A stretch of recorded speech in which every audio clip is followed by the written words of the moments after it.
Good Shabbos, Shabbat Shalom. All week I've been thinking about how to best put my words and my takeaway.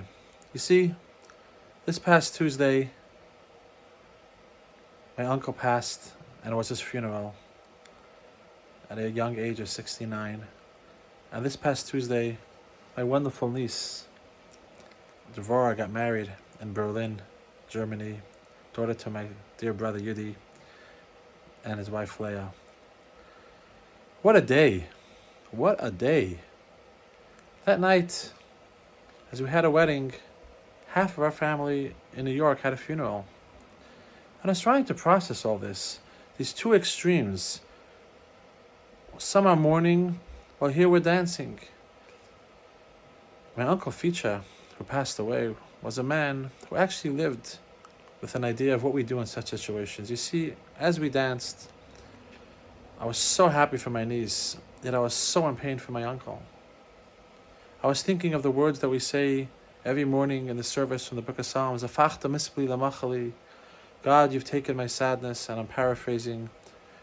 We took off our sadness and worked into dancing. As we know the Hebrew term, as we always say, Simcha Torah, Poretz Geder, joy breaks all boundaries. So we danced. But while we were dancing, we also were checking and looking to see the funeral was happening at the same time. Zoom funeral, wedding dancing.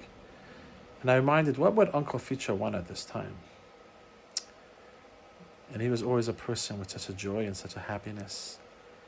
And he would say, focus on the moment where we are. As we know, it says in the Talmud, if you come to a crossroads and a funeral and a wedding are both passing at the same time, you have to let the wedding go forward. Because you see, it was the moment after the destruction of the temple, as the Rabbi shared, that next moment already, they were building the new temple. The moment after a tragedy is a moment towards rebuilding. And that's what we had to focus on. While you have two feelings, focus on the positivity and focus on the strength. Today is the 10th day of Tevet, which is a fast day in Jewish tradition. We mourn the siege of Jerusalem. We also empower to a positive future, to rebuilding. So let's take the brokenness and move it into happiness. Let's take our struggle and move it into positivity. And we all merit only happy times. I wish comfort to my mother and the entire family, my dear aunt and all the children. And we wish only happiness to everybody, whoever they are. And celebration and joy to the young couple. And from now on, everyone should only have joy, celebration, happiness, greatness. And when we end this struggling time, as we read in this week's Torah portion, with Joseph and his brothers reunited in happy times, we all reunite with the coming of Mashiach. We'll all be returned to Zion and happiness and joy. So Shabbat Shalom. Let's find the joy in the struggle, and let's find only goodness and happiness. Do what Uncle Ficha wants, happiness. Shabbat Shalom.